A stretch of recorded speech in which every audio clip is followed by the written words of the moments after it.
So dear students, let me start with the last topic of plus 2, that is biomolecules. Biomolecules.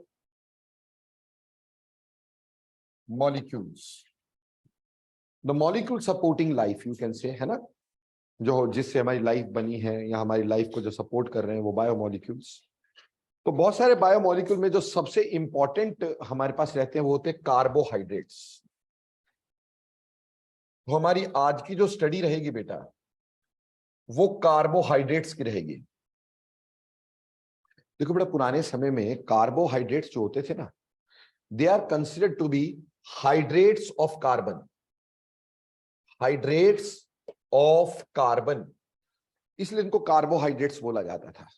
यानी according to this इनका जो general formula होना चाहिए था वो होना था COH, सी वाटर, सी के साथ वाटर लगा हुआ, X मॉलिक्यूल्स। ठीक है बच्चे, ये फॉर्मूला होना चाहिए था हमारे पास कार्बोहाइड्रेट्स का।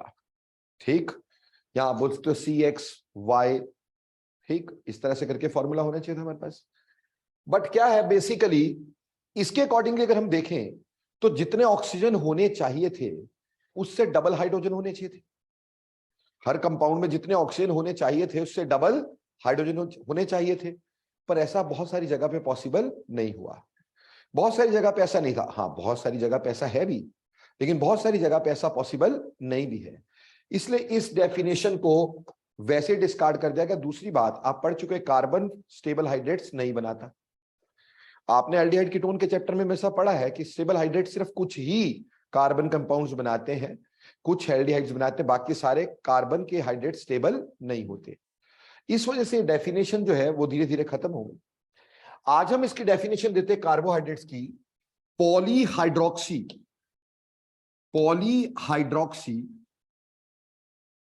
एल्डिहाइड्स और कीटोन्स, एल्डिहाइड्स और कीटोन्स और देयर डेरिवेटिव्स, और देयर डेरिवेटिव्स। यानी हम बोल सकते हैं ऐसे कंपाउंड जो पॉलीहाइड्रोक्सी एल्डिहाइड्स या कीटोन बनाए, ठीक, या जिसमें पॉलीहाइड्रोक्सी एल्डिहाइड कीटोन हो, ठीक, उसको हम कार्बोहाइड्रेट्स बोलते हैं। पॉलीहाइड्रोक्सी का मतलब क्या हुआ बेटा? जिसमें OH ग्रुप हो मोर देन 1, तो इसका फंक्शनल ग्रुप क्या होगा? More than 1 OH, polyhydroxy. Aldehyde ketone, aldehyde ketone यानी कार्बोनाइल ग्रुप होना चाहिए लाइक दिस। ये दो चीजें कार्बोहाइड्रेट्स में होनी जरूरी है, एक तो मोर देन 1 OH और दूसरा कार्बोनाइल ग्रुप। बेटा इस पे ना PMT में क्वेश्चन आया, कहते हैं which of the followings, which of the following groups are present, which of the following groups are present in, which of the following groups are present in carbohydrates? Which of the following groups are present in carbohydrates? कौन कौन से group जो है वो carbohydrates में present होंगे? ए दे दिया CHO, C double bond O, ठीक, डी दे दिया OH, CHO, सी दे दिया OH, CO, और डी दे दिया OH, COOH। अब देखो बेटा इसमें कंफ्यूजन क्या हुई? बच्चों को कंफ्यूजन हुई कि पॉलीहाइड्रोक्सी ने हाइड्रोक्सिल तो है ही है, एल्डिहाइड कीटोन, तो बच्चों ने सोचा ये तो एल्डिहाइड है और ये तो कीटोन है, ठीक है, तो आंसर दोनों होने चाहिए। माइंड इट, ये कीटोन नहीं है, ये कार्बोनाइल है। इट कैन बी एल्डिहाइड और कीटोन। समझ में आई? बच्चे इसको कीटोन समझ लेते, कीटोन थोड़ी है। अगर मैंने दोनों जगह R लगा दिया तो क्या बन जाएगा? कीटोन। एक जगह R लगा दिया, एक जगह H लगा दिया, क्या बना? Aldehyde. So it represents carbonyl group. तो इसका आंसर ये होना चाहिए था, ये इसका पार्शियल आंसर था, तो ये आंसर नहीं होगा, इसका आंसर ये होना चाहिए। तो इसमें दो तरह के ग्रुप हमारे पास देख रहे हैं आप, एक तो OH और एक C डबल बॉन्ड O। ठीक है बच्चे। अब कार्बोहाइड्रेट्स जो हैं, ठीक, उनको हम किस तरह से क्लासिफाई करते हैं कार्बोहाइड्रेट्स को, ये तो हो गया उसमें फंक्शनल ग्रुप कौन कौन से हैं। देखो बेटा, कार्बोहाइड्रेट्स को हम बांट सकते हैं कार्बोहाइड्रेट्स, ठीक बेटे, इनको बांटा जा सकता है इन, सबसे पहले मोनोसैकेराइड्स, मोनोसैकेराइड्स, दूसरे होते हैं जिनको बोलते हैं ओलिगोसैकेराइड्स, तीसरे होते हैं बेटा जिनको हम लोग बोल देते हैं पॉलीसैकेराइड्स। तो हमारे पास हुआ monosaccharide, oligosaccharide, polysaccharide. Now what do you mean by monosaccharides? बेटा दे आर, सैकेराइड शब्द का मतलब एक्चुअली होता है शुगर। सैकेराइड शब्द का मतलब क्या होता है? शुगर्स, ठीक। तो मोनोसैकेराइड जिनको हम सिंपलेस्ट शुगर बोलते हैं, simplest sugars which cannot be hydrolyzed in simpler sugars, ठीक। इससे सिंपल शुगर्स में हम इसको बांट नहीं सकते हैं बेटा, समझ में आई बात? यानी ये सबसे सिंपल है, they can not be hydrolysed in simple sugars, ठीक है। तो इसमें 2 से लेकर के 2 लेकर के 7 कार्बन एटम तक हो सकते हैं, ठीक है जी। 2 से लेके, बल्कि मैं तो ये कहूंगा कि 2 से लेके 9 हमारे पास क्या हो सकता है इसमें, मतलब 2 से लेके 9 कार्बन हो सकते हैं, लेकिन लोग बोलते 2 से लेके 7 कार्बन तक इसमें पॉसिबल है। इसमें एक्चुअली 3 कार्बन से शुरू होता है। मिनिममली कितने कार्बन से शुरू होता है? 3। पॉलीहाइड्रोक्सी तो चाहिए ना, ठीक। तो मिनिमम 3 कार्बन से शुरू होता है, ठीक। उसी तरह से ओलिगोसैकेराइड्स बेटा which can be broken down into simpler sugars, ठीक। ओलिगोसैकेराइड जो होते हैं ये सिंपलर शुगर्स में हाइड्रोलाइज हो सकते हैं, which can be broken down, which can be broken down in simple sugars, ठीक। यानी इनको हाइड्रोलाइज करके हम मोनोसैकेराइड्स ले सकते हैं। ओलिगोसैकेराइड्स में 2 से लेकर के 9 मोनोसैकेराइड यूनिट्स आपस में जुड़ते हैं। 2 से लेके 9 मोनोसैकेराइड यूनिट्स आपस में जुड़ा करते हैं बच्चों। क्लियर? समझ में आया कि नहीं? ठीक। इसी तरह से पॉलीगोसैकेराइड जो होते हैं, ठीक, ये कॉम्प्लेक्स शुगर्स होते हैं, ठीक। इसमें कॉम्प्लेक्स शुगर्स यानी ये भी हाइड्रोलाइज हो करके हमारे को क्या दे सकते हैं बेटा? ये भी हाइड्रोलाइज हो करके हमारे को मोनोसैकेराइड देते हैं, जिसमें more than 10 monosaccharide units join करेंगे, मोनोसैकेराइड यूनिट्स ज्वाइन करेंगे, ठीक है जी। उसको अपन क्या बोलेंगे भैया? उसको पॉलीसैकेराइड बोलेंगे।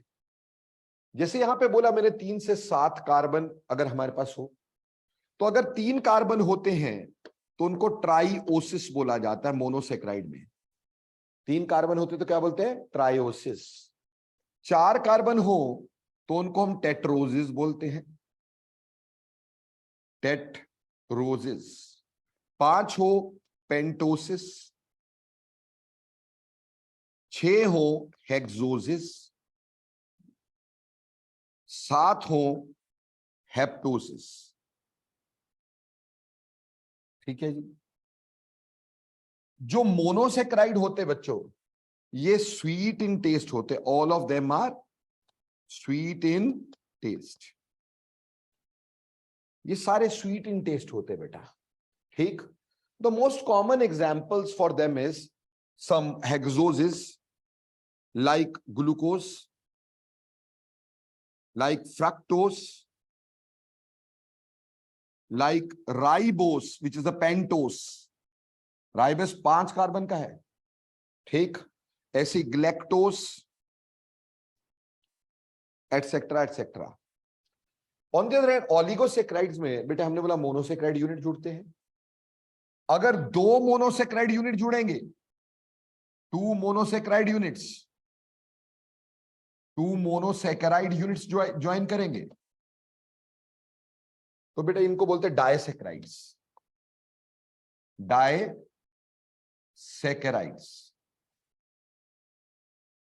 ठीक। अगर 3 मोनोसैकेराइड यूनिट ज्वाइन करेंगे, ट्राइसैकेराइड्स, ट्राइसैकेराइड्स। इस तरह से 4 ज्वाइन करेंगे, टेट्रासैकेराइड एंड सो एंड फोर्थ, है ना बच्चे, समझ में आया कि नहीं, ठीक।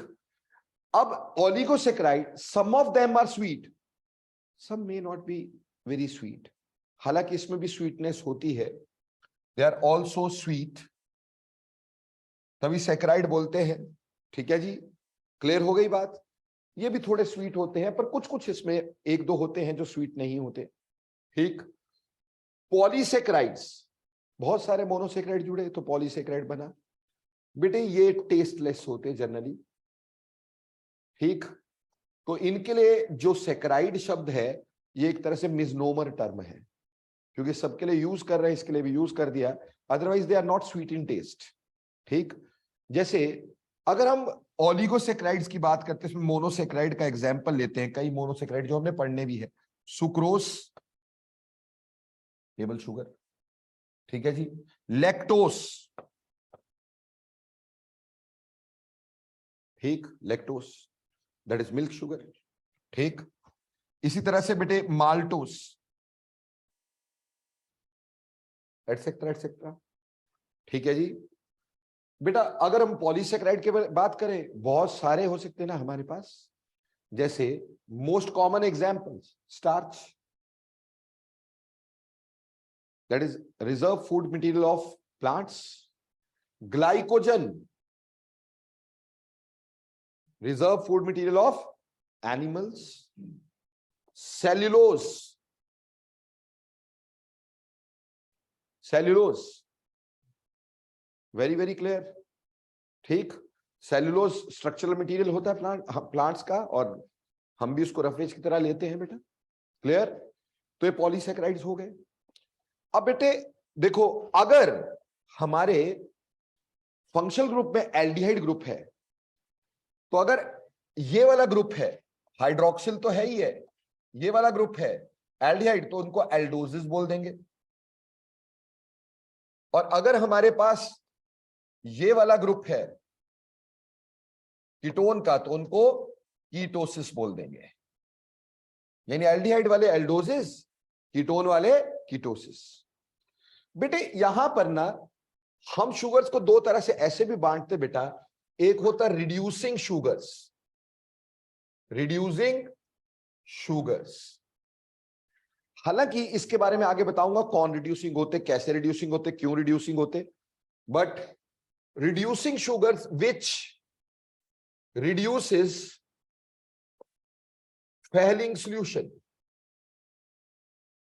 जो फैलिंग सॉल्यूशन या बेनेडिक्ट सॉल्यूशन को रिड्यूस कर देते हैं, फैलिंग सॉल्यूशन या बेनेडिक्ट सॉल्यूशन को रिड्यूस कर देते हैं, उनको रिड्यूसिंग शुगर्स बोलते हैं, ठीक है बेटा। और दूसरे होते हैं, अब रिड्यूसिंग शुगर्स में हमारे पास एग्जांपल आ गया ग्लूकोस, हमारे पास एग्जांपल आ गया फ्रक्टोस, माल्टोस एटसेट्रा, ठीक। वहीं पर बेटे एक होते हैं non reducing sugars, non reducing sugars, बेटा नॉन रिड्यूसिंग शुगर्स किनको बोलते हैं बच्चों, which do not reduce Fehling solution, ठीक, which do not reduce Fehling solution, ठीक है जी। For example sucrose, sucrose is a non reducing sugar. वैसे सोचा जाए आप मेरे को बता सकते हो कि कौन रिड्यूसिंग शुगर की क्या कैरेक्टरिस्टिक होनी चाहिए? हाँ जी, यस, एल्डिहाइड ग्रुप है ना, जिसमें एल्डिहाइड, एल्डिहाइड ही तो फेलिंग सॉल्यूशन टेस्ट देता है ना भाई। जिसमें एल्डिहाइड ग्रुप हो वो होना चाहिए रिड्यूसिंग शुगर, जिसमें कीटोन हो वो रिड्यूसिंग शुगर नहीं होना चाहिए।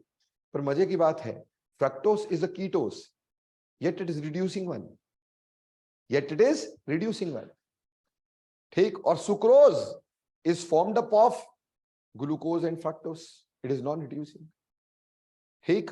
तो रिड्यूसिंग कोई कैसे बनता है, कैसे देखेंगे शॉर्टकट में रिड्यूसिंग है कि नहीं, वो आगे बताता हूं आपको मैं, ठीक। फिलहाल सिर्फ बांट दिया कि रिड्यूसिंग और नॉन रिड्यूसिंग शुगर भी होती है, ठीक। बाकी कॉम्प्लेक्स शुगर के बारे में आगे पढ़ेंगे, जैसे डिराइव्ड शुगर्स जो होती हैं, जिसमें कोई नॉन कार्बोहाइड्रेट पार्ट भी होता है, ठीक, वो आगे पढ़ लेंगे अपन लोग, ठीक है। जैसे ग्लाइकोलिपिड्स हो जाते हैं, ग्लाइकोप्रोटीन्स हो जाते हैं, उसमें non lipid, non you can say carbohydrate part भी होता है इसके अंदर, ठीक, वो आगे पढ़ लेंगे। फिलहाल अब हम शुरू करते हैं सबसे पहले स्टडी अपनी कार्बोहाइड्रेट के सबसे सिंपल शुगर से, जिसको हम बोलते हैं ग्लूकोज। तो हमारी स्टडी जो रहेगी आज का दिन सिर्फ ग्लूकोज पे बलिहार है, ठीक। पूरा ग्लूकोज पे टाइम लग जाएगा और एक्चुअली करने को भी वही है, ठीक। इस पूरे चैप्टर में अगर करने को है, अगर तुम कंपटीशन की तैयारी कर रहे हो, ठीक, खास करके जो मेंस वगैरह की तैयारी कर रहे हैं, उनको कार्बोहाइड्रेट्स पे बहुत ध्यान देना है, ठीक। बाकी जो जो मेडिकल वाले बच्चे, उनको क्या पढ़ाना है मैंने यार, उन्होंने ऑलरेडी बायोमोलिक्यूल्स में पता नहीं क्या क्या पढ़ रखा होता है। हाँ, मैं उनसे अच्छा ही पढ़ाऊंगा, टेंशन नहीं लेने का कि क्योंकि केमिस्ट्री तो मेरे को ही आती होगी ना भाई, कि उसके जो टेस्ट है या उसका जो भी तरीका है ना, वो सब तो मैं ही बताऊंगा। बाकी तो बायोलॉजी वाले टीचर आपको धन धन कर देते सारा, वो पढ़ा के RNA DNA, है ना, वो क्या कहते हैं अपने अमीनो एसिड्स, प्रोटीन्स, प्रोटीन के स्ट्रक्चर्स, वाइटामिन्स, ठीक।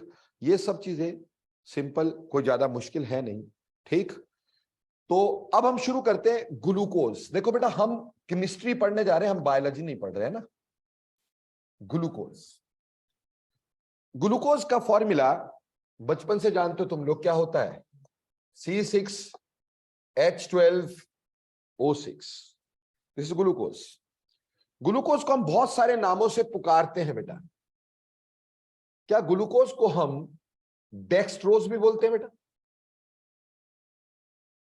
क्योंकि ये डी फॉर्म में एग्जिस्ट करता है, डेक्सट्रोज बोलते हैं बेटा इसको, ठीक है बेटा। ग्लूकोज को क्या हम कॉर्न शुगर भी बोलते हैं? क्या हम इसको यूनिवर्सल शुगर भी बोलते हैं? यूनिवर्सल शुगर भी बोलते हैं। बहुत सारे नाम इसको दिए जाते हैं बेटा, बहुत सारे नाम, ठीक। ग्रेप शुगर भी इसी को बोलते हैं, ठीक है ना। तो ग्लूकोज जो है, अब इसका जो फॉर्मूला है सबसे पहले वो समझेंगे। ग्लूकोज का फॉर्मूला हम कैसे ध्यान में रखते हैं, हमने इसका फिशर प्रोजेक्शन बनाना है। हमने ऊपर लिखा CHO, बेटा ग्लूकोज इज एन एल्डोज, पहली बात एल्डोज है, और नीचे CH2OH, 2 कार्बन ये हो गए। अब 3 4 5 6 कार्बन का कंपाउंड था, ठीक। अब बेटे हम इसको ऐसे याद रखेंगे, राइट लेफ्ट राइट राइट, जैसे, हाँ, राइट लेफ्ट मत करना, क्या बोलना? Right left right right. ये क्या हुआ सर? ये OH की पोजीशनिंग है, right left right right, right left right right, ये OH की पोजीशनिंग है। और उसके ऑपोजिट साइड हम क्या लगाते हैं? H। तो इस स्ट्रक्चर को देख करके हमें यह समझ में आता है कि ग्लूकोज में 6 कार्बन एटम्स हैं, 6 कार्बन एटम्स हैं। ग्लूकोज में एक CHO ग्रुप है, यानी इट इज एन एल्डोज। इसमें 5 हाइड्रोक्सिल ग्रुप्स हैं, हाइड्रोक्सिल ग्रुप्स हैं, देखो 5 दिख रहे हैं कहीं पर, 5 OH हैं, ठीक। उन 5 OH में से 4 OH प्राइमरी वंस है, रादर सॉरी 4 OH सेकेंडरी है, देख रहे हो ना आप, ये अल्कोहल, ये सारे कैसे हैं? सेकेंडरी अल्कोहल्स है कि नहीं? ये भी सेकेंडरी, ये भी सेकेंडरी, ये भी सेकेंडरी और ये भी सेकेंडरी। और हमारे पास एक OH जो है, एक OH जो है बेटा वो प्राइमरी है। ये वाला OH जो है वो कैसा है? प्राइमरी। तो 1 OH प्राइमरी होता है। ठीक, तो ग्लूकोज का फॉर्मूला जो होता है C6H12O6, इसमें 6 carbon, 1 CHO, 5 hydroxyl group, 4 primary, 4 secondary और 1 प्राइमरी। मैंने बोल दिया, तुमने सुन लिया और मान लिया। साइंटिस्ट ऐसा करते नहीं है। अब हमें प्रूव करना है कि सच में ग्लूकोज में 6 कार्बन है। हमें यह भी प्रूव करना है कि उसके अंदर CHO है। हमें यह भी प्रूव करना है कि उसके अंदर 5 OH हैं, उनमें से 4 कैसे हैं? सेकेंडरी है और 1 प्राइमरी है। तो let me prove the structure of glucose, यानी रिएक्शंस ऑफ ग्लूकोज। ठीक है जी, हर एक रिएक्शन से हम उसके स्ट्रक्चर को एक्सप्लेन करेंगे। ठीक, reactions of glucose, reactions of glucose. अगर बायोमोलिक्यूल्स में, केमिस्ट्री में कोई ऐसा पार्ट है जो करने वाला है, वो सिर्फ यही है। ठीक, बाकी तो देखने वाला है, करने का क्या है। ठीक, देखो बच्चे, reaction of glucose, reaction of glucose, glucose के रिएक्शन। देखो बच्चों, ग्लूकोज के रिएक्शन की बात करें, पहले हम सबसे पहले बात करेंगे प्रूविंग 6 कार्बन्स। हमें प्रूव करना है कि हमारे पास 6 कार्बन्स हैं। क्या प्रूव करना है? 6 कार्बन्स हैं। ठीक, अब ये कैसे प्रूव करेंगे कि हमारे पास 6 कार्बन है? देखो बेटा, सबसे पहला रिएक्शन जिससे हमें 6 कार्बन प्रूव होते हैं, मान लो आपने लिया ग्लूकोज C6H12O6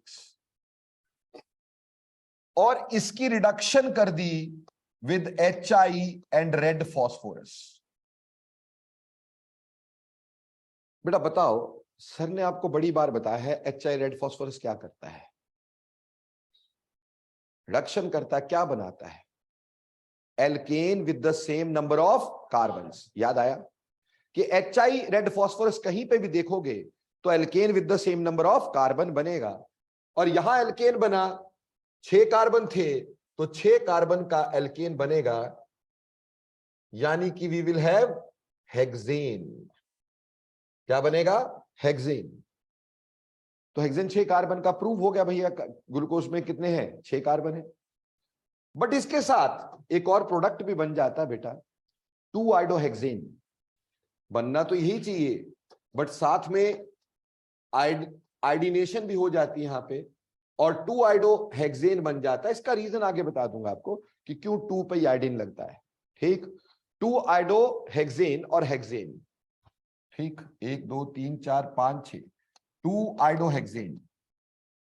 तो क्योंकि हेक्सेन बना बेटा हमारे पास, ठीक है जी, या 2-आइडोहेक्सेन बना, इससे हमें समझ में आता है कि यहां पे 6 कार्बन है। पर एक रिएक्शन से काम नहीं चलता बेटा। ठीक, हमें प्रूव करने के लिए एटलीस्ट 2-3 सबूत तो देने पड़ेंगे ना भाई। एक सबूत दोगे तो जज वैसे ही केस डिसमिस कर देगा। ठीक, तो अपने को एक से ज्यादा सबूत देने हैं।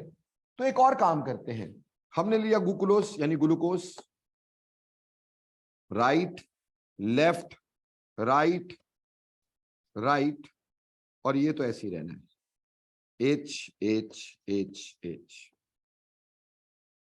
ठीक है बच्चों, हाँ जी, ये समझ में आती है बात अपनी? तो राइट लेफ्ट राइट राइट है ना जी। अब देखो प्यारे बच्चों, बात इज वेरी वेरी सिंपल। ठीक, अगर मैं इसको रिड्यूस करता हूं विद सोडियम अमलगम, कौन सा गम? Sodium amalgam. इसको रिड्यूस करता हूं, हाइड्रोजन लगाना ही पड़ेगा, या मैग्नीशियम अमलगम लगा लूंगा, कोई मेटल का अमलगम लगा लूंगा, रिड्यूस करूंगा। बेटा क्या अल्कोहल रिड्यूस होते हैं? नहीं। कौन रिड्यूस होते हैं? एल्डिहाइड्स। जब ये एल्डिहाइड रिड्यूस होगा तो हमारे पास बनेगा CH2OH। बाकी हम यहां पे लिख देते हैं CHOH का होल 4 CH2OH। ऐसी एक अल्कोहल बनती है जिसको हम बोलते हैं सॉर्बिटोल। सॉर्बिटोल, सॉर्बिटोल में 6 OH होते हैं। इससे हमें समझ में आता है कि 6 ही कार्बन वाला अल्कोहल होगा, क्योंकि 6 ही OH है। जो हमारा एल्डिहाइड ग्रुप था that has been reduced to alcohol. समझ में आया? ठीक, क्योंकि सॉर्बिटोल जो है 6 कार्बन का। अब आप बोलोगे सर आपको कैसे पता चल गया कि इसके अंदर 6 ही OH है? बेटे जब मैं OH प्रूव करूंगा ना तो वहां समझ में आ जाएगा कि इसमें कैसे पता चल गया 6 OH है। बट इन 2 रिएक्शन से, पहला HI red phosphorus giving us hexane and 2-iohexane, और दूसरा अगर हम सोडियम अमलगम या मैग्नीशियम अमलगम में रिड्यूस करें सॉर्बिटोल बनता है, which is an alcohol of 6 carbons and 6 OH। ठीक, that proves that there are 6 carbons. 6 carbon beyond doubt prove हो गए। बोलो क्लियर? अब अगली कहानी शुरू करते बेटा। अगली कहानी हमें प्रूव करना है कि एक CHO है, पर उसके लिए पहले हम ये प्रूव करेंगे, CHO की तो ऐसी की तैसी, पहले तो देख लो भी कार्बोनाइल है भी है कि नहीं, है ना? तो पहले proving carbonyl group. Proving, just 1 second बेटा, it's an important call, I have to take it.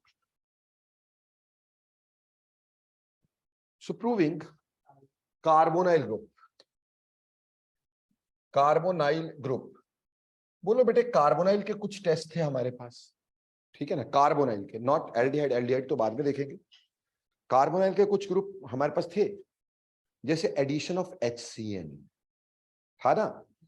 तो बेटे हमारे पास, हम पहले एडिशन ऑफ HCN करके देखते हैं, क्योंकि HCN की एडिशन सिर्फ होती ही किसमें है? HCN की एडिशन होती ही सिर्फ किसमें है? होती ही सिर्फ इसमें, एल्डिहाइड्स में या कीटोन्स में, यानी कार्बोनाइल में। और तो कहीं HCN की एडिशन होती नहीं हमारे पास। ठीक, खास करके in the presence of base, है ना? तो बेटा जी हमारे पास था C डबल बॉन्ड OH, और यहां CHOH का होल 4 में इकट्ठा मिला के लिख दिया, और यहां CH2OH। Am I clear?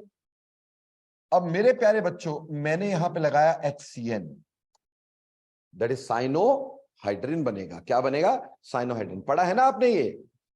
तो बेस की प्रेजेंस में जैसे इसको आप लगाते थे तो ये यहां पे अटैक करता था, हमारे पास बन जाएगा C, यहां पे OH, यहां पे CN और H, CHOH का होल 4, CH2OH। तो बेटा क्या बन गया? Glucose cyanohydrin. क्या बन गया? Glucose cyanohydrin.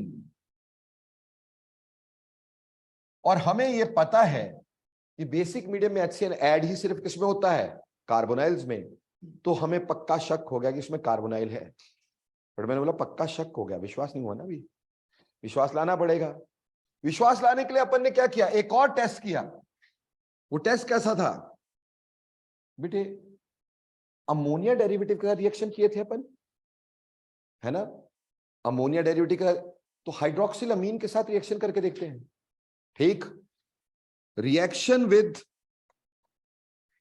With hydroxyl amines. Hydroxyl amines, क्योंकि बेटा ये जो एडिशन वाले हैं ना, एडिशन वाले, ये तो कई बार ट्रिपल बॉन्ड वाले भी दे देते हैं।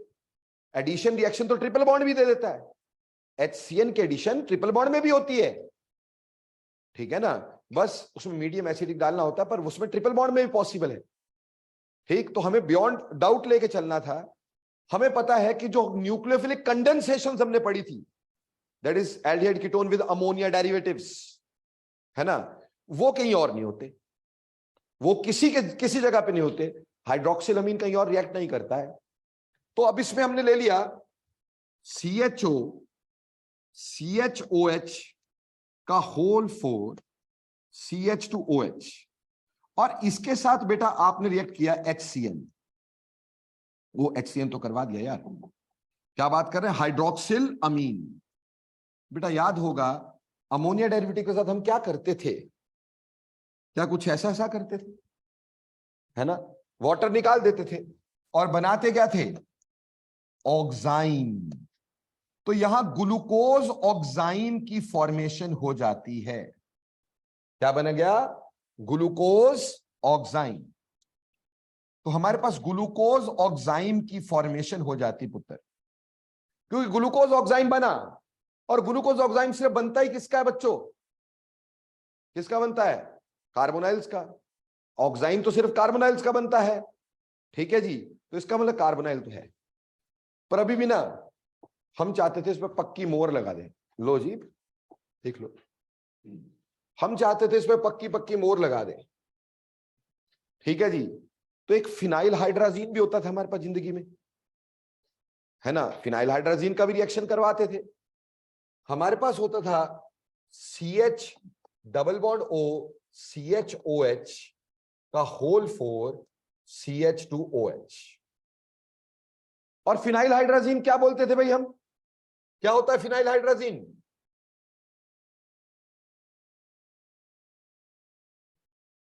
Was that phenyl hydrazine? हाँ जी। अब बेटा जी यहां से करते क्या होते थे? वाटर निकालते थे, क्या बनाते थे? हाइड्राजोन। हाइड्राजोन यहां बन जाएगा glucose phenyl hydrazone. Glucose phenyl hydrazone.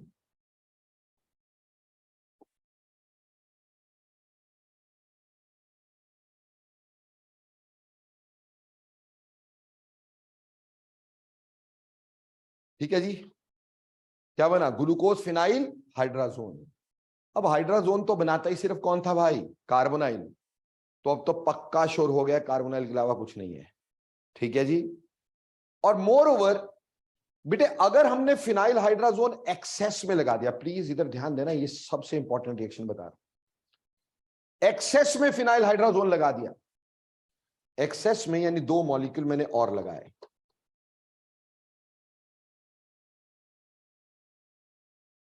ठीक है।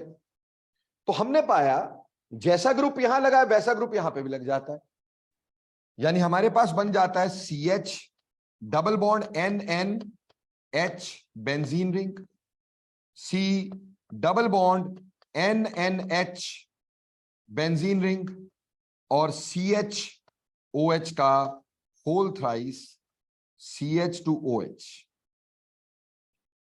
ठीक है बच्चों, क्लियर? ये जो हमारे पास है ना, इसको बोलते हैं ओसाजोन या ग्लूकोजाजोन। ओसाजोन या फिर बोलते हैं ग्लूकोजाजोन। ग्लूकोजाजोन, ओसाजोन या ग्लूकोजाजोन, वेरी इंपॉर्टेंट। अब इसमें इंपॉर्टेंट क्या है? आपको बोलते हैं कि अगर ग्लूकोज से ओसाजोन बनाना है तो कितने फिनाइल हाइड्राजीन मॉलिक्यूल का यूज होगा। अब यहां देखो तो हमें समझ में आता है कितने लगे हैं? 2। बट यूज कितने होते हैं? 3। बेटा यहां से यहां तक 3 मोलिक्यूल्स पर molecule, 3 molecule of phenyl hydrazine. Phenyl hydrazine is used. यहां पे 3 molecule of phenyl hydrazine is used पर मॉलिक्यूल ग्लूकोज। सर 2 तो दिख रहे हैं, तीसरा कहां गया? बेटे तीसरा, उसका थोड़ा सा अभी थोड़ा सा डाइसी प्रोग्राम चल रहा है ना, साइंटिस्ट के बीच में कंफ्लिक्ट है इसमें। कोई बोलता है कि एक मॉलिक्यूल इस सेकेंडरी अल्कोहल को कीटोन में चेंज करने में यूज हो जाता है। जब एक कीटोन बनेगा तभी तीसरा मॉलिक्यूल रिएक्ट करेगा। एक ऐसा बोलता है मैकेनिज्म। इसके 2 मैकेनिज्म है बेटा, ठीक, 2 थॉट्स हैं इसके। किलैनिस मैकेनिज्म, फिशर मैकेनिज्म, 2 थॉट है इसके, ठीक। पहला बोलता है कि दूसरा मॉलिक्यूल जो है वो इस सेकेंडरी अल्कोहल को कीटोन बनाने में यूज हो जाता है, ऑक्सीडाइज करने में यूज हो जाता है, और तीसरा मॉलिक्यूल फिर ऐसे रिएक्ट करके ये बना देता है। और एक बेटा सेकंड मॉलिक्यूल की साइक्लिक एडिशन करता है, ठीक, और थर्ड फिर अटैक करके उसकी एलिमिनेशन कर देता है। समझ में आई? But we are not sure about both of these. हमें सिर्फ यह पता है कि जब भी ग्लूकोजाजोन बनता है उसमें लगे हुए 2 फिनाइल हाइड्रोजन मॉलिक्यूल होते हैं, बट एक्चुअली यूज 3 होते हैं।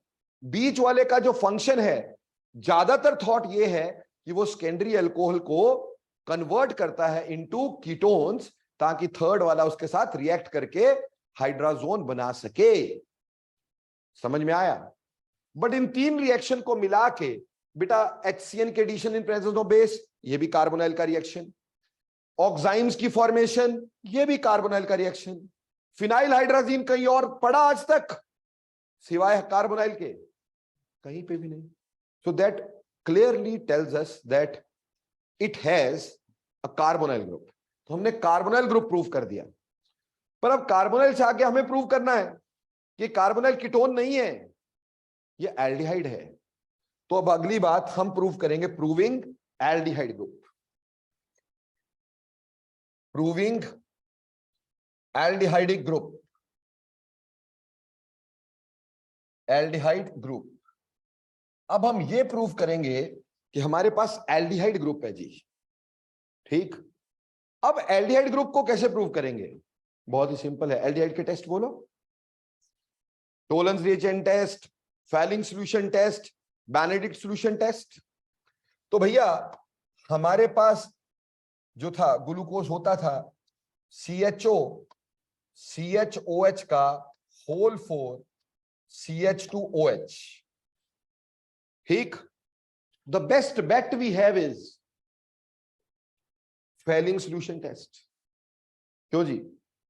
Falling solution test, Fehling solution test. Fehling solution पता है आपको? एल्कलाइन कॉपर सल्फेट पता है आपको? Alkaline copper sulphate with Rochelle's salt, है ना भाई? और फेलिंग सॉल्यूशन इसको किसमें चेंज करता होता था? सॉल्ट में। यानी इसका बन जाएगा COO नेगेटिव, CHOH का होल 4 CH2OH, और साथ में Cu2O red red go to bed वाला प्रेसिपिटेट बनता है भाई। समझ में आया? The same reaction you can have in Benedict solution, and you very well know what is Benedict solution. You know or don't? है ना? The same reaction, Benedict solution is again alkaline copper sulfate, but Rochelle salt की जगह क्या use होता है? Citrate. उनका function आपको पता है Rochelle salt का क्या होता है? इंक्लूजन कॉम्प्लेक्स बनाना, ताकि कॉपर हाइड्रोक्साइड प्रेसिपिटेट ना हो जाए। याद है कुछ? ऐसे ही हम इसमें टोलेंस रिएजेंट टेस्ट करेंगे। Tollens reagent test, Tollens reagent test में यहां आएगा COO नेगेटिव, CHOH का whole 4 CH2OH, and preparation of silver mirror, preparation of silver mirror. देखो बेटा, पुराने जमाने में जो शीशे बनते थे ना, वो ऐसे ही बना करते थे। विंडो पेन जो होता है ना, साफ शीशा जो होता है, उसके ऊपर हम टोलेंस रिएजेंट लगाते थे। पहले ग्लूकोज की स्लरी चढ़ाते थे अच्छे से, और ग्लूकोज की स्लरी के ऊपर टोलेंस रिएजेंट रिएक्ट करवा देते थे। अब वो सिल्वर मिरर बन जाता था। हम ऊपर से उसको वॉश कर लेते थे, सॉल्ट निकल जाता था, सिल्वर की प्रेसिपिटेशन रह जाती थी। ठीक, फिर उसके ऊपर पान होता है ना, पान में डालने वाला एक होता है कत्था, समझते हो? ब्राउन सा होता है, उसकी कोटिंग कर देते थे पुराने समय में, ताकि वो बाहर ना निकले, सिल्वर कोटिंग। ठीक, उसके शीशे बनते थे। इसीलिए पुराने समय में जो शीशे होते थे ना, अमीर आदमियों के पास होते थे। मेरे तुम्हारे जैसे बाल इतने इतने रखते थे। आपने कभी पुरानी फिल्में देखी होंगी, पुरानी चीजें देखी होंगी, इतने इतने बाल रखते थे लोग। भैया शीशा कौन अफोर्ड करे? क्योंकि शीशा इससे बनता था। पर धीरे धीरे अब हमारे पास सिंथेटिक कोटिंग है, तो अब ज्यादा लल्लू लोग ज्यादा अच्छा शीशा देखते हैं भाई, है ना? ज्यादा अपने आप को संवारते हैं ना। समझ में आई बात? तुम्हारे लिए तो शीशे की भी जरूरत नहीं, अब तो मोबाइल आ गया है ना, सीधे सेल्फी उठा। चलो एनी हाउ, बोलो भैया एल्डिहाइड प्रूव हो गया। हमारे 2 काम हो गए। पहले हमने कार्बन 6 प्रूव कर दिए, फिर हमने कार्बोनाइल प्रूव कर दिया, फिर हमने एल्डिहाइड प्रूव कर दिया। अभी अपन प्रूव क्या करेंगे? Hydroxyl group. पहले तो हमें देखना है कि इसमें 5 हाइड्रोक्सिल ग्रुप कैसे हैं। और यहीं पे बताऊंगा कैसे पता चला था सॉर्बिटोल ही बना, जिससे हमने 6 कार्बन निकाल दिए। कैसे पता चला था भी सॉर्बिटोल ही बना? देखो प्यारे बच्चों, मेरे पास है ग्लूकोज CHO CHOH का होल 4 CH2OH। बेटे मैं इसको एसिटिक एनहाइड्राइड के साथ रिएक्ट करवा दूंगा। किसके साथ? एसिटिक एनहाइड्राइड के साथ रिएक्ट करवा दूंगा। CH3 double bond O C double bond O CH3, या इसकी हम एसाइल हलाइड के साथ रिएक्शन करवा देंगे। बेटे थोड़ा सा याद करो, एसिड के डेरिवेटिव के साथ अगर अल्कोहल रिएक्ट करे तो क्या बनता है? एस्टर, है ना, एस्टर बनता है। यहां से ये Cl निकलेगा, यहां से H निकलेगा, HCl इज गिवन ऑफ, या फिर यहां से ये पार्ट निकलेगा, यहां से ये H निकलेंगे, है ना। तो कंपाउंड जब इसके साथ रिएक्ट करवाते हैं तो हमारे पास बनता है ऐसे CHO ऊपर, यहां पे CHO C double bond O CH3 का whole 4 CH2 O C double bond O CH3, यानी यहां से H और Cl निकाल के बाकी जोड़ दो, एसाइलेशन करवा दो। ठीक है जी, इसको बोल तो दिया glucose penta acetate, glucose penta acetate. पर हमें कैसे पता ये पेंटा एसीटेट ही है? क्यों ना ऐसा हो कि ये हेक्सा एसीटेट होता? कैसे पता? ऐसे पता चला कि ग्लूकोज का जो मोलर मास होता था ना बेटा, वो होता था 180, और जब हमने इस कंपाउंड को बनाया, इसका मोलर मास देखा, वो आया 390। बेटा कुछ याद करो, मैंने तुम्हें बताया था एसाइलेशन से हम क्या देखते हैं? नंबर ऑफ हाइड्रोक्सिल ग्रुप्स या नंबर ऑफ NH2 ग्रुप्स। कैसे देखते हैं? Increase in mass by 42, number of OH groups, number of OH groups, that is increase in mass upon 42। बोलो ऐसा बताया था? क्यों? क्योंकि एसाइल का अपना मोलर मास कितना होता है? 43 अंदर जाता है और इससे H बाहर निकलता है। नेट गेन कितना होता है? 42। एक एसाइलेशन से 42 मास का गेन होता है। अब टोटल गेन हमारे पास कितना आया? 390 minus 180 divided by 42, 210 divided by 42, कितना? 5। तो 5 जगह एसाइलेशन हुई है ना जी। तभी तो मैंने बोला कि इधर पेंटा एसीटेट है। इससे पता चला 5 OH है, क्योंकि इसने रिएक्टिव क्या करना था? OH के साथ। OH बताने का ही तो है ना ये हमारे पास मेथड। ऐसे ही सॉर्बिटोल में जो मास इंक्रीज हुआ होगा वो 252 इंक्रीज हुआ होगा। कितना? 252 डिवाइडेड बाय 42, वहां 6 आ गया होगा, तो पता चल गया होगा 6 OH है। 6 OH वाली अल्कोहल सॉर्बिटोल है, उसमें कार्बन भी 6 होते हैं। इससे हमारे को समझ में आ गया कि भैया 6 ही वहां पे कार्बन होते हैं, और यहां समझ में आ गया कि यहां 5 OH होते हैं। नो प्रूव्ड कि 5 OH होते। एक स्टेप और आगे चले गए। अब बात हमारे पास ये है कि इन 5 में से हमने ये प्रूव करना है कि 4 सेकेंडरी है और 1 प्राइमरी है। अब ये कैसे प्रूव करें?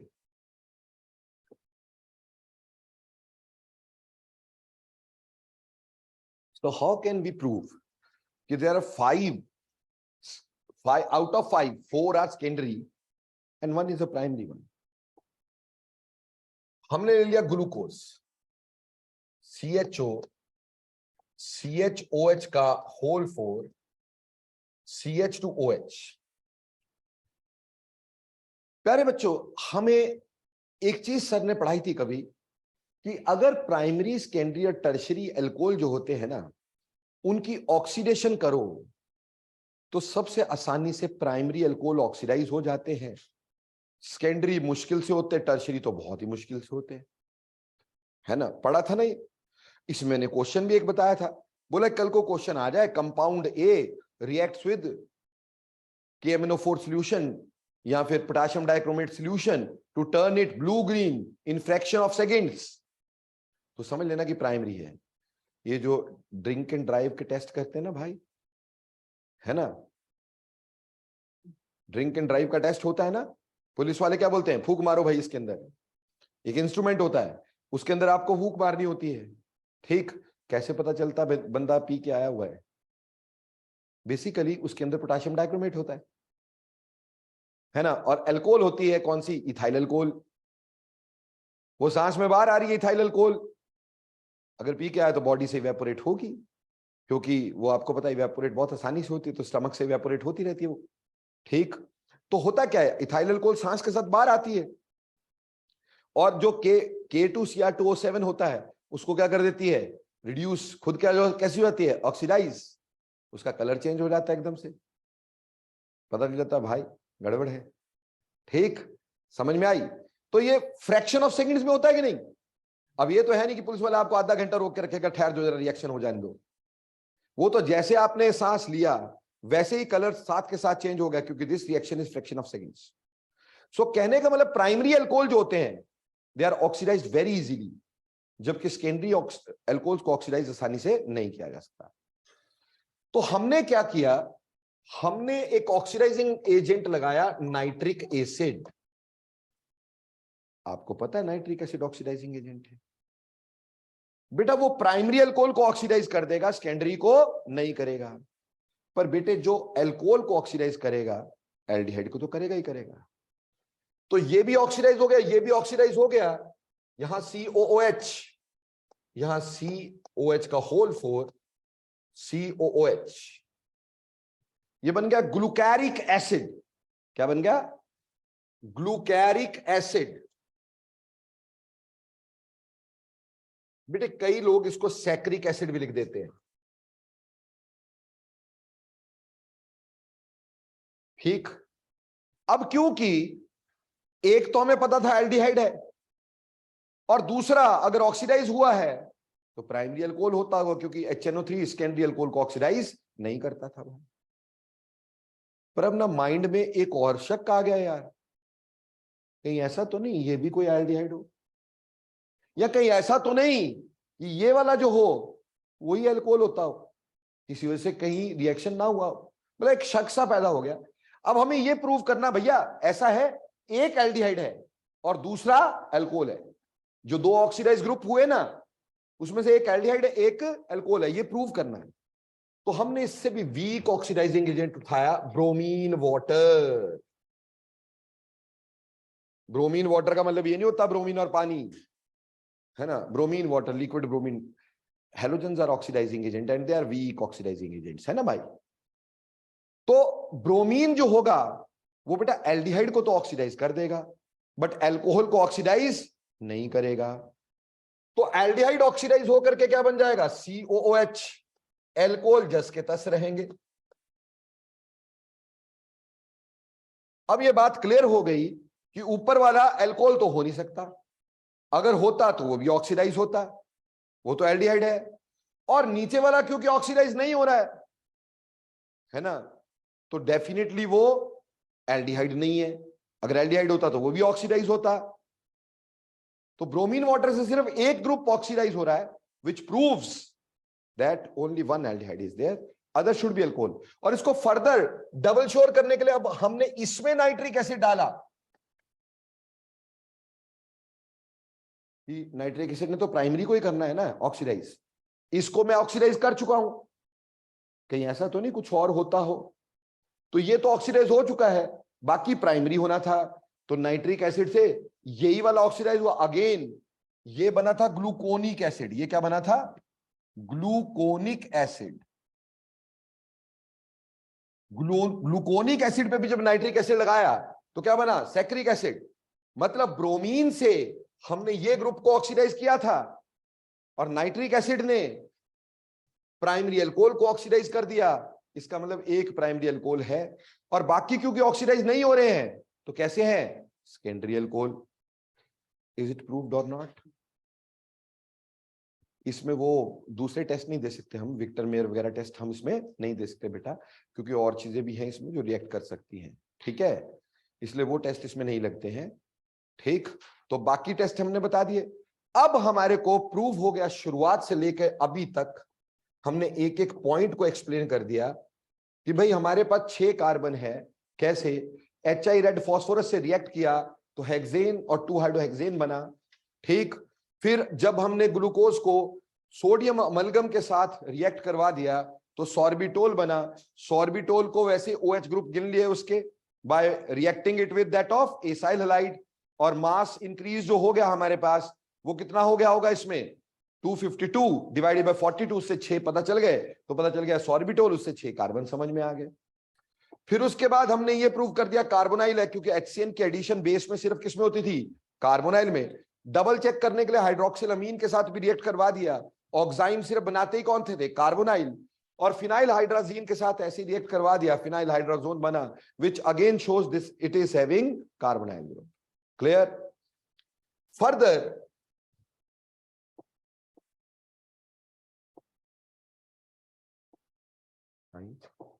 अच्छा, proving that carbonyl is aldehyde. तो एल्डिहाइड प्रूव करना था। एल्डिहाइड प्रूव करने के लिए हमने टोलेंस रिएजेंट टेस्ट दे दिया, फेलिंग सॉल्यूशन टेस्ट दे दिया, बेनेडिक्ट सॉल्यूशन टेस्ट दे दिया। ये दे रहा है दैट शोस कि इट इज एन एल्डिहाइड। और फिर हमने एल्कोहल्स को प्रूव करने के लिए हमने क्या किया, इसका पेंटा एसीटेट बनाया, यानी इसकी एसाइलेशन की बाय एसाइल हैलाइड और by anhydride. You very well know till date that anhydrides are better acylating agents than that of acyl halides because anhydrides are easily controlled. Acyl halides are very reactive, so reaction is very very explosive. तो हम anhydrides use करते हैं, जिससे हमारे पास क्या होता है, reaction slow रहता है, ग्लूकोज पेंटाएसिटेट बन जाता है। बोलो समझ में आ गया? अगली बात, अगली कहानी हमारे को बोलते हैं कि अगर हमें OH बताने हैं, OH में प्राइमरी और सेकेंडरी भी बताना है, तो भैया पहले हमने क्या किया, नाइट्रिक एसिड से ऑक्सीडाइज किया, हमारे पास ग्लूकेरिक एसिड बन गया। पर हमारे को शक हो गया, क्योंकि पहले भी 2 जगह पर हमारे पास क्या बने थे, ओसा जोन में 2 जगह था ना, तो कहीं ऐसा तो नहीं वो दोनों क्या हो, एल्डिहाइड हो, उसकी वजह से ऐसा हो रहा हो। ठीक, तो हमने प्रूव कर दिया भाई एक ही एल्डिहाइड है। कैसे, ब्रोमीन वाटर से एक एल्डिहाइड ऑक्सीडाइज हुआ और दूसरा ऑक्सीडाइज नहीं हुआ, अल्कोहल रह गया। तो इसका मतलब अल्कोहल, और उसको HNO3 से प्रूव करके वहीं पर ले आए, तो प्रूव हो गया कि इसमें अल्कोहल भी 4 जो है सेकेंडरी है, 1 प्राइमरी है। तो सारा स्ट्रक्चर प्रूव हो गया। बोलो क्लियर? इतनी मेहनत से स्ट्रक्चर प्रूव किया पर कुछ डाउट्स रह गए। ठीक, क्या डाउट्स रह गए, ध्यान से सुनते जाइए। Limitations of open chain structure,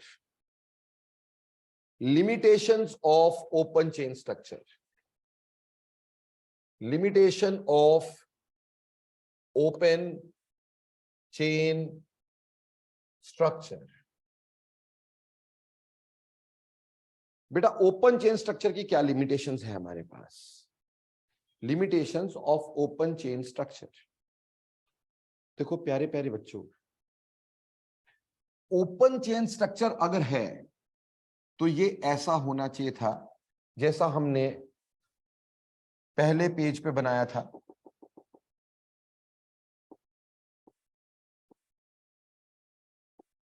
ऐसा होना चाहिए था। बेटा इसमें कितने कायरल कार्बन हैं? See how many chiral carbons are there in open chain structure? Is this a chiral carbon? Is this a chiral carbon? This is a chiral carbon. This is also a chiral carbon. This is also a chiral carbon. How many chiral carbons are there? 4. बेटा क्या ये unsymmetrical compound है? जब compound unsymmetrical होता है तो number of optical isomers कैसे निकालते हो? अगर अनसिमेट्रिकल कंपाउंड होता है विद कायरल कार्बन्स, ठीक, तो नंबर ऑफ ऑप्टिकल आइसोमर्स कैसे निकालते हो? सर आगे पढ़ाते रहो, देखेंगे। ओए गधो, 2n, क्या फॉर्मूला था? 2n, where n is number of chiral carbons. So open chain structure में 4 कायरल कार्बन है, तो 2⁴ how many optical isomer must be present of glucose? 16. According to open chain structure, according to open chain structure, there must be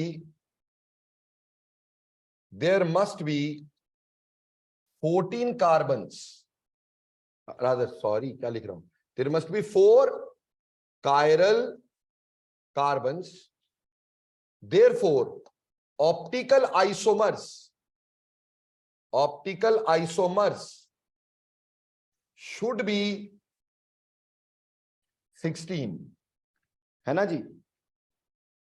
But glucose has 32 optical isomers. But glucose have 32 optical isomers. Glucose के 32 optical isomers हैं। 32 का मतलब it must have 5 chiral carbon दोस्तों। पर तो इसमें तो 5 chiral carbon बनते नहीं है ओपन चेन में। अगर 32 ऑप्टिकल आइसोमर है तो 5 कायरल कार्बन होने चाहिए, बट यहां तो 4 थे, इसका मतलब कुछ गड़बड़। दूसरी बात देखो बेटे, क्योंकि इसमें एल्डिहाइड ग्रुप है, तो बेटा एल्डिहाइड का एक और टेस्ट होता है सोडियम बाइसल्फाइड अडक्ट, है ना? शिफ्स रिएजेंट टेस्ट, एल्डिहाइड का टेस्ट था शिफ्स रिएजेंट, मजेंटा कलर, है ना? पर ये उसको देता नहीं यार। ठीक, glucose does not give sodium bisulphide reaction and Schiff's reagent test. Schiff's reagent test है जी। अब यार ये क्या बात हुई यार? हाँ जी, ग्लूकोज जो है उसमें हमारे पास क्या हो रहा है? सोडियम बाइसल्फाइड अडक्ट बनना चाहिए भाई। कार्बोनाइल की तो पहचान है सोडियम बाइसल्फाइड, हम उससे निकालते ही है भाई।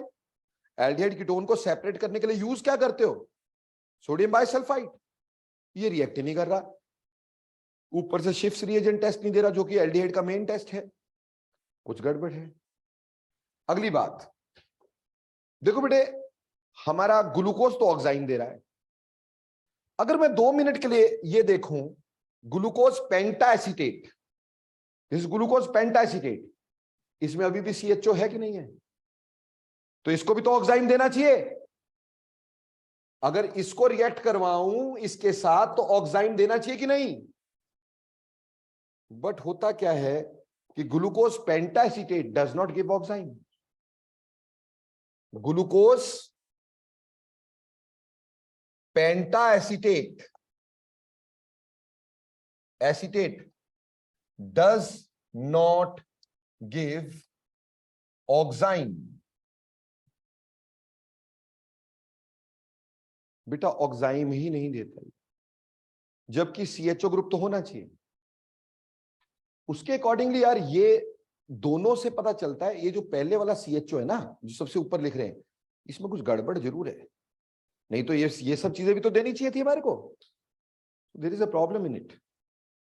अगली बात, ग्लूकोज के ना 2 एनोमर्स पाए जाते हैं। Glucose have 2 anomers.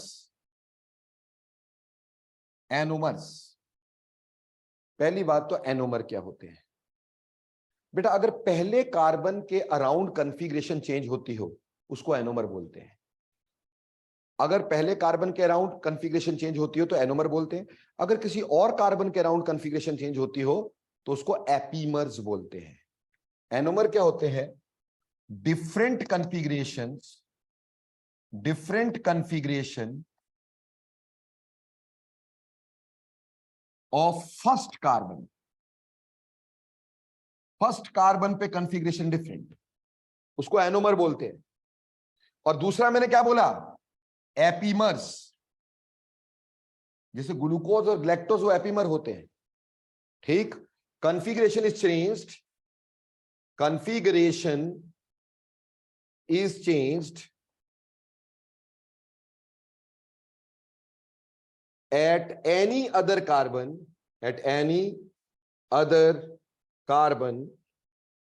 then configuration is changed at any other carbon than first को छोड़ करके किसी और कार्बन के अराउंड कॉन्फ़िगरेशन चेंज हो तो एपीमर कहलाता है। अदरवाइज अगर फर्स्ट कार्बन के अराउंड चेंज हो तो वो एनोमर कहलाता है। समझ में आया? तो this is anomer and this is epimer. पर ग्लूकोज के दो एनोमर पाए गए, एक को बोलते अल्फा डी ग्लूकोज और दूसरा होता है बीटा डी ग्लूकोज। देखो बेटा, ग्लूकोज होता तो डी ही है। कभी बाजार से ग्लूकोज लेने गए, एल ग्लूकोज मिला कभी? ग्लूकोन एल देखा कभी? ग्लूकोन एल होता है क्या? ग्लूकोन डी, क्योंकि हमेशा ये डी ही मिलता है, ये डी ही होता है। बट ये अल्फा और बीटा, ये दो एनोमर्स हैं। पहले कार्बन के अराउंड कॉन्फ़िगरेशन चेंज होना। पर प्यारे बच्चों, अगर तुम ओपन चेन स्ट्रक्चर को ध्यान से निहारो, पहले कार्बन तो कायरल है ही नहीं, ये तो प्लेनर कार्बन है, sp2 हाइब्रिडाइज्ड है कि नहीं? sp2 हाइब्रिडाइज्ड ना। देखो भैया, ये स्ट्रक्चर ऐसा है ना यार, क्या देखते रहते हो मेरे को? ऐसा है ना स्ट्रक्चर, है ना? तो बेटा ये sp2 हाइब्रिडाइज्ड कार्बन है, तो इसमें कॉन्फ़िगरेशन कैसे चेंज हो सकती है भाई? प्लेनर की कैसे कॉन्फ़िगरेशन चेंज हो सकती है? सो इसका मतलब ये ग्रुप गड़बड़ है यार, ये ऐसे नहीं होता। और यहां से जन्म दिया ग्लूकोज के दूसरे स्ट्रक्चर को, जिसको हमने बोला hemiketal structure of glucose, hemi acetal structure of glucose.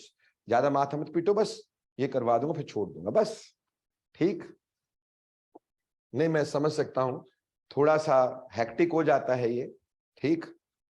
So hemi acetal structure, hemi acetal structure of glucose, यानी जो साइक्लिक स्ट्रक्चर ऑफ ग्लूकोज बोल सकते हो। क्या बोल सकते हो? साइक्लिक स्ट्रक्चर ऑफ ग्लूकोज, ठीक है बेटा। ये जो ग्लूकोज का हेमी एसिटल स्ट्रक्चर है, ये एक पायरन रिंग होता है, उससे इन्फ्लुएंस्ड है बेटा। ये एक पायरन रिंग होता है। कौन सा? पायरन।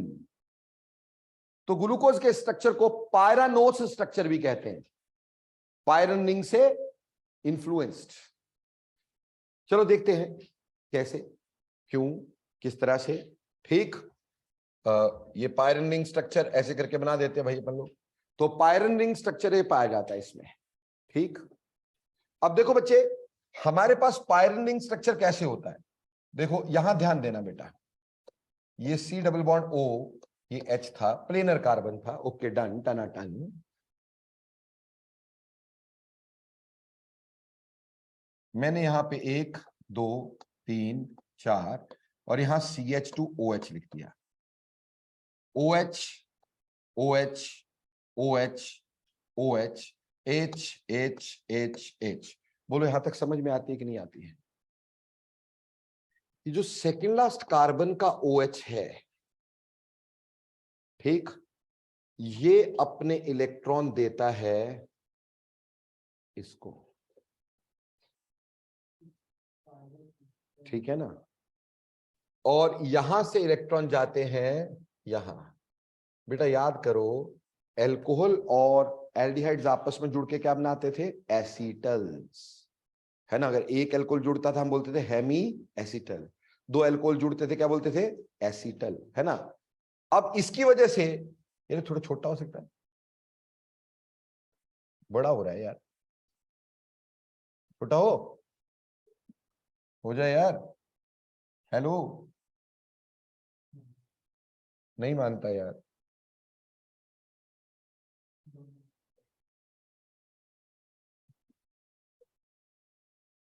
चलो इसी से चला लेते काम, और क्या।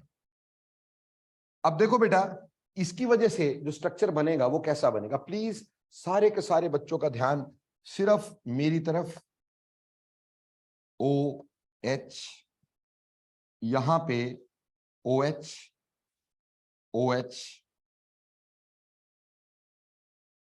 और यहां पे OH, और ये वाले O ने यहां क्या बनाया, बॉन्ड, ठीक है जी। और नीचे क्या है, CH2OH, ठीक है, यहां H, यहां H, यहां H, यहां H, ऐसा ही बना बेटा जी। इसने यहां से बॉन्ड बनाया, अब ऑक्सीजन ने H से इलेक्ट्रॉन लिए, H ने यहां जुड़ गया। अब ये जो ग्रुप है, यहां कार्बन अब कैसा हाइब्रिडाइज हो गया, sp3। कैसा हो गया, sp3।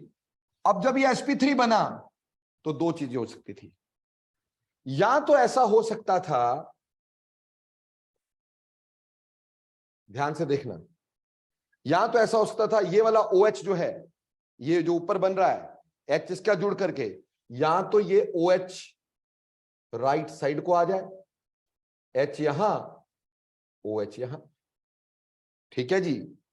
और यहीं से हमारे पास ये वाला O जुड़ा हुआ है लाइक दिस, है ना जी। मैं दोबारा बना देता हूं, ऐसा ना हो भाई आपको समझना है। मैं इस कार्बन की बात कर रहा हूं, किसकी, इस वाले कार्बन की। इस कार्बन पे OH लगा, H लगा है ना, हो सकता है ये OH कहां को आ जाए, राइट साइड को आ जाए, और यहां पे O के साथ तो बॉन्ड बना ही हुआ, अब ऐसा हो सकता है ना भाई। और ये CH2OH, और बाकी बचे हुए यहां पे राइट, लेफ्ट, राइट, बाकी तो अपने पास जुड़ ही गया है। यहां तो ऐसा बन जाए, और ऐसा भी तो हो सकता है कि इसका जब OH, क्योंकि प्लेनर कार्बन था तो अटैक आगे पीछे कहीं से भी हो सकता था, ऐसा भी तो हो सकता है कि ये वाला OH जो है वो लेफ्ट साइड को आ जाए। इज दैट नॉट पॉसिबल, ऐसा भी तो हो सकता है।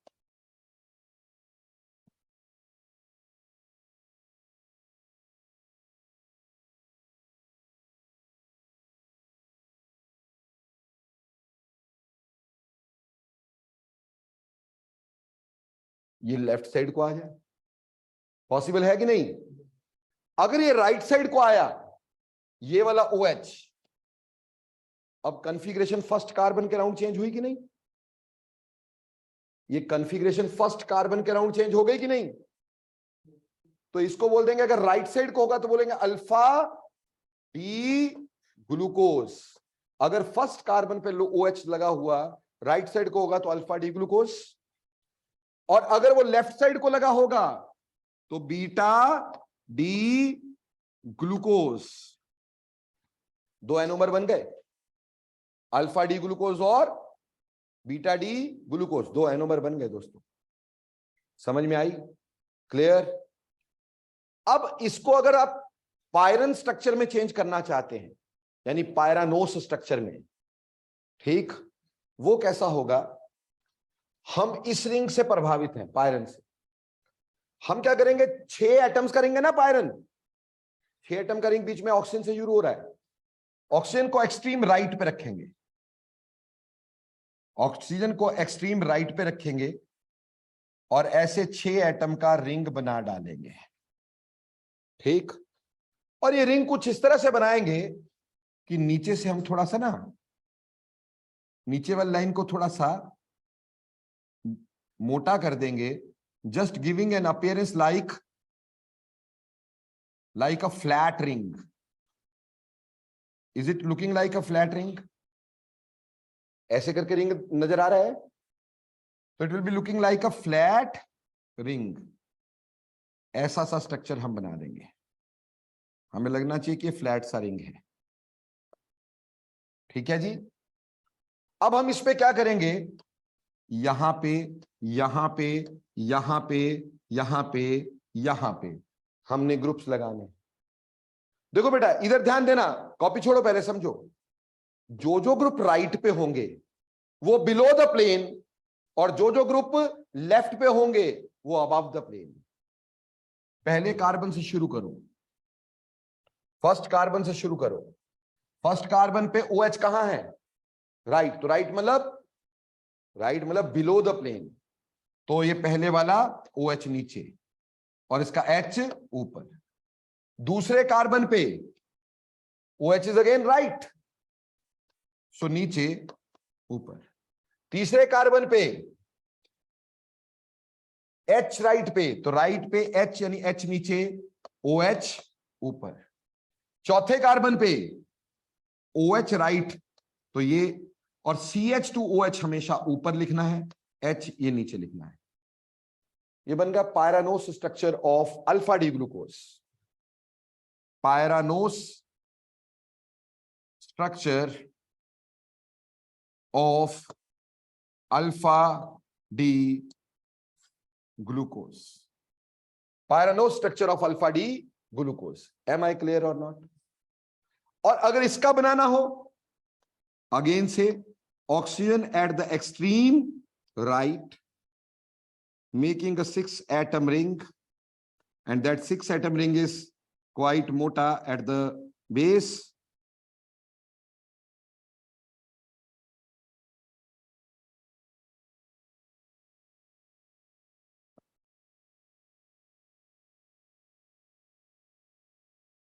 ठीक, यूं यूं यूं यूं यूं।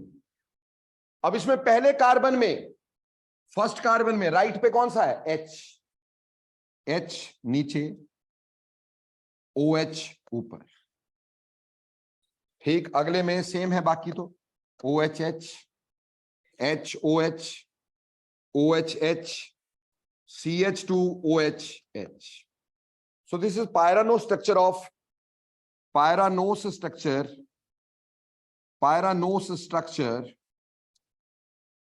of beta D glucose. Pyranose structure of beta D glucose. Am I clear बच्चों? समझ में आया? देखो बेटा, इस कार्बन के राउंड अगर देख लोगे तो आपको यहीं से पता चल जाएगा, ये और ये, इस कार्बन के राउंड देख लोगे ना, यहीं से समझ में आ जाएगा। अगर OH ऊपर लिखा है तो मतलब क्या है? बीटा। OH नीचे लिखा है तो क्या है? अल्फा। क्योंकि राइट वाला हमेशा नीचे, लेफ्ट वाला ग्रुप हमेशा ऊपर। तो ऑक्सीजन से अगला कार्बन फर्स्ट कार्बन होता है, वहां से पहचान करो, तुम्हें अपने आप समझ में आ जाएगा अल्फा डी ग्लूकोज है कि बीटा डी ग्लूकोज है। यहां पे एक और खास बात अभी से बता देता हूं, इसी कार्बन के साथ अगर कभी तुम्हें फ्री OH नजर आए, इसका मतलब रिड्यूसिंग शुगर। ये शॉर्टकट है कि इस ऑक्सीजन के अगले कार्बन पे अगर OH नजर आए, है ना, फ्री OH, समझ लेना रिड्यूसिंग शुगर है। इसलिए अल्कोहल रिड्यूसिंग शुगर होता है। वो ऊपर नीचे की कोई बात नहीं है। इस कार्बन पे अगर OH नजर आए फर्स्ट कार्बन पे, तो that gives us idea of reducing sugar, because ये एल्डिहाइड से बना ग्रुप है। जब इसके हाइड्रोलिसिस करेंगे तो वही ग्रुप बन जाएगा ऊपर, एल्डिहाइड। समझ में आई बात? तो बेटा ऐसे हम स्ट्रक्चर बनाते किसके? ग्लूकोज के। क्लियर और नॉट? बेटा फ्रक्टोज के स्ट्रक्चर भी ऐसे ही बनाते हैं। जब फ्रक्टोज एक कीटोस होता है, फ्रक्टोज एक कीटोस होता है। ये मैंने ग्लूकोज का स्ट्रक्चर बनाया है। ठीक, अगर फ्रक्टोज का भी हम इसी तरह का स्ट्रक्चर बनाए, फ्रक्टोज का स्ट्रक्चर क्या होता है? फ्रक्टोज होता क्या है बेटा? फ्रक्टोज को तो लेविलोस बोल देते, ठीक, लेविलोस, है ना, या फिर फ्रूट शुगर। बेटा this is sweetest sugar we have. Fructose सबसे स्वीटेस्ट शुगर है भाई, है ना यार। फ्रूट जितना मीठा होता है कुछ क्या, ठीक। तो ये fructose is very sweet sugar, sweetest sugar है, ठीक। इसको फ्रूट शुगर भी बोलते हैं फ्रक्टोज। फ्रक्टोज होता क्या? C6H12O6, फॉर्मूला तो वही है।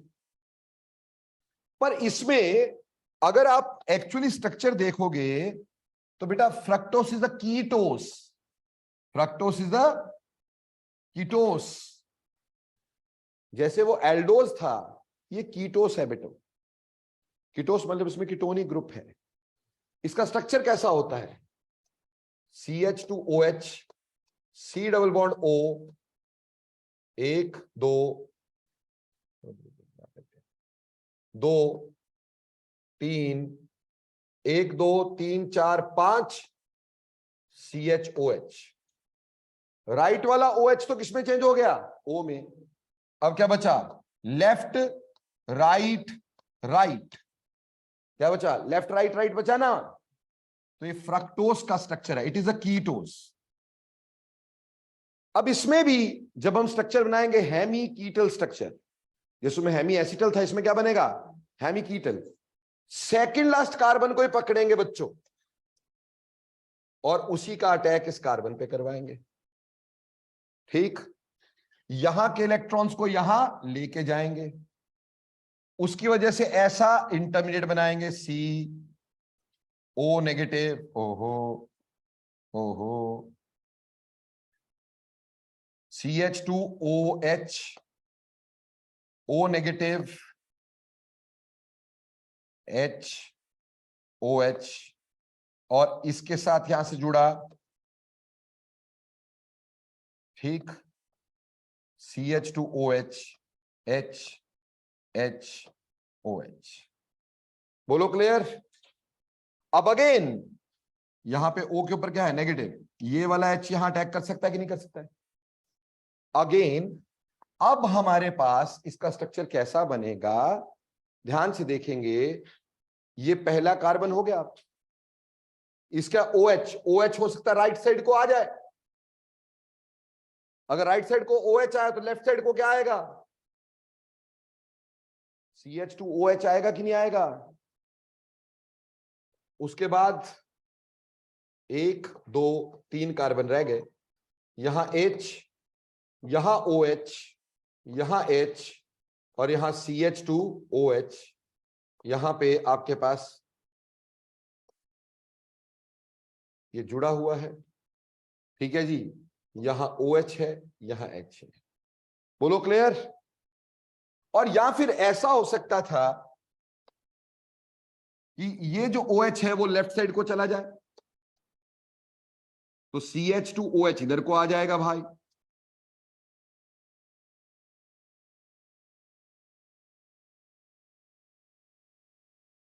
CH2OH, OHH, HOH। ठीक, अब जो फ्रक्टोज का स्ट्रक्चर है ना, ये फ्यूरान रिंग से लिया गया। किससे? Furan ring. फ्यूरान ऐसा होता है, वो पायरन था, ये फ्यूरान रिंग है, यानी 5 एटम का रिंग है। कितने का है? 5 एटम का रिंग। तो इसको कैसे शो करेंगे? Please see here. ठीक, कॉपी तो करते रहना, बस यही पढ़ा के छोड़ दूंगा, मैं बहुत ज्यादा परेशान नहीं करना चाहता हूं तुम्हारे को। ठीक, जितना हो जाए बेटर है।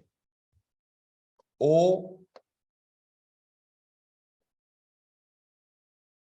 इसमें हम O टॉप पे ले लेंगे, 5 एटम में O टॉप पे। और वैसे ही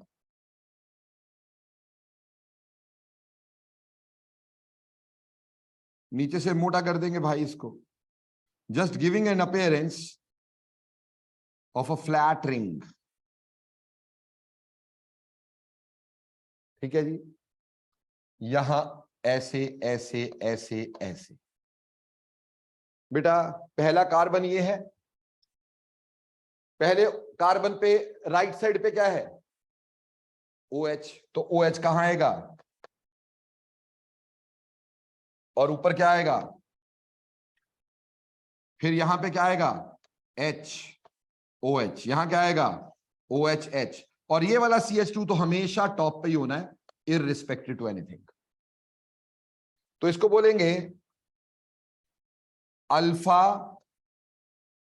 फ्रक्टोफ्यूरानोस।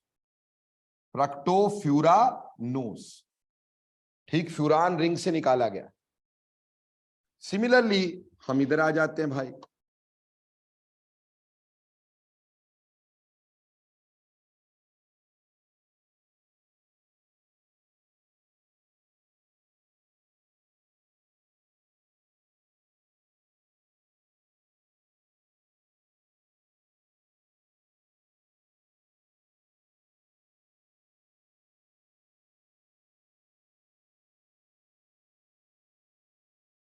ठीक है जी। अब बताओ राइट साइड पे क्या है, CH2OH और ऊपर क्या, यहां H यहां पे, यहां OH यहां पर, यहां H यहां पर, ऊपर CH2OH ही रहना हमेशा। ठीक है, तो यहां क्या बन गया, बीटा फ्रक्टो फ्यूरानोस स्ट्रक्चर। तो ये फ्रक्टोस के स्ट्रक्चर बन गए भाई, ये हेमीकीटल स्ट्रक्चर, वो हेमी एसिटल स्ट्रक्चर। क्लियर? कैसे बनते आसानी से समझ में आया कि नहीं, कौन सा ग्रुप ऊपर कौन सा नीचे समझ में आया कि नहीं। अब ध्यान से देखो, अगर वो सारी प्रॉब्लम्स हमारी दूर हो जाती हैं। अब इसमें कायरल कार्बन देखो जरा कितने, अगर रिंग है तो देखो कायरल कार्बन कितने, is this chiral, this is also chiral, this is chiral, this is chiral, this is chiral. How many chiral carbon are there, 5। तो प्रूव्ड 32 आइसोमर बन सकते हैं। पहली वाली प्रॉब्लम दूर हो गई। क्या इसमें फ्री एल्डिहाइड ग्रुप है ही नहीं ना, तो सोडियम बाइसल्फाइड नहीं रिएक्ट करता होगा, है ना, शिफ्ट रिएजेंट टेस्ट नहीं आता होगा। फिर इसमें अब 2 बन गए कि नहीं बन गए भाई एनोमर्स, तो that can be proved by cyclic ring. पर अब आपके लिए छोटा सा काम देते हैं, यार आप मेरे को ये बताओ हमें कैसे पता चले। अब देखो अगर यही है तो फिर बाकी रिएक्शन क्यों दे रहा है वो एल्डिहाइड वाले। तो आपने सिर्फ मेरे को ये बताना है, एनसीईआरटी पढ़नी तसल्ली से, है ना, और ये बताना है कि ग्लूकोज का एक्चुअल स्ट्रक्चर है कौन सा, क्या ये साइक्लिक स्ट्रक्चर है या ओपन स्ट्रक्चर है। दे तो मैंने दोनों दिए हैं, आपको ओपन भी करवा दिया है, साइक्लिक भी करवा दिया है, करवा तो दोनों दिए हैं, but actual structure of glucose कौन सा है, ओपन है या क्लोज्ड रिंग स्ट्रक्चर है, ये आपने मेरे को बताना है। ठीक, देखो बेटे, आप चाहो तो मैं आगे करवा सकता हूं, बशर्ते दिमाग फट ना जाए, क्योंकि इसके बाद मेरे को यह बताना है कि फ्रक्टोस एक कीटोस है, yet it is a reducing sugar. Ketone को तो फेलिंग सॉल्यूशन टेस्ट देना नहीं चाहिए, फ्रक्टोस देता है। तो एक छोटी सी रीअरेंजमेंट है, लॉबरी डी ब्राउन वेन एंकनस्टीन रीअरेंजमेंट। कितने सी है, लॉबरी डी ब्राउन वेन एंकनस्टीन रीअरेंजमेंट, है ना, ये छोटी सी है, मतलब ठीक है। तो ये बताना है, तो इससे आपका ये तो खत्म हो जाएगा। Then we start with that of disaccharides. ठीक है जी, डाइसैकेराइड्स मतलब हम उसमें पढ़ेंगे सुक्रोस, एक पढ़ेंगे हम लैक्टोस, एक पढ़ेंगे माल्टोस। ठीक, और फिर हम पढ़ेंगे पॉलीसेकेराइड्स। पॉलीसेकेराइड में हमें पढ़ना है ग्लाइकोजन, स्टार्च, सेल्यूलोज। ठीक, बस ये वाला पार्ट खत्म होते ही आगे तो पता ही नहीं चलना कब खत्म हो गया। ठीक, आरएनए डीएनए के स्ट्रक्चर मेरे को थोड़े नॉन मेडिकल वाले बच्चों को करवाने होंगे, मेडिकल वाले बच्चे तो कर ही लेंगे इसको, वो मेरे को समझा देंगे सर, है ना। ये आपका जो है वॉटसन एंड क्रिक मॉडल है जो मैंने भी करवाना है। कौन है आप में से मेडिकल वाले बच्चे, करण जी, वॉटसन क्रिक ने जो डीएनए दिया था कौन सी तरह का डीएनए दिया था, was that A type, B type, C type. Right hand side होता है कि लेफ्ट हैंड साइड होता है, राइट हैंड साइड कॉइल होता है।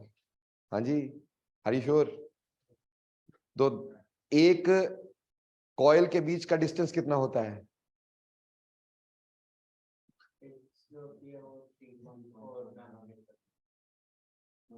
वो तो 2 न्यूक्लियोसाइड्स के बीच, न्यूक्लियोटाइड्स के बीच का डिस्टेंस है ना, 2 टर्न्स के बीच का डिस्टेंस बता। चलो एनी हाउ, अब एक काम करना बेटे, अगली बार म्यूटा रोटेशन बतानी है मैंने। ठीक, तो पहले इसको आराम से समझ लो, I don't want to be in hurry. नहीं तो पता क्या होता है, एक्चुअली बायोमोलिक्यूल में टीचर ना स्केपगोट बन जाता है। क्या होता है कि जल्दी हो जाता है ना चैप्टर, फिर वो बोलते जी बायोमोलिक्यूल ढंग से कराया नहीं सर ने, जल्दी जल्दी करा दिया। अरे उतना ही टाइम लगना है, मैं कोई आराम से मुश्किल मतलब ऐसा तो नहीं कोई चीज छोड़ रहा हूं, आराम से करवाऊंगा तसल्ली से। भैया सारा साल तसल्ली से करवाया, लास्ट में एक चैप्टर के लिए क्या जद्दोजहद खत्म कर दूंगा। है ना। तो एक चैप्टर ये भी तसल्ली से करेंगे, then we start with that of वो सरफेस वगैरह, ठीक, और बाकी रिवीजन वगैरह, ठीक। चलिए, thanks a lot for today, मिलते हैं नेक्स्ट क्लास में। बेटा ऑनलाइन वाले बच्चों समझ में आया?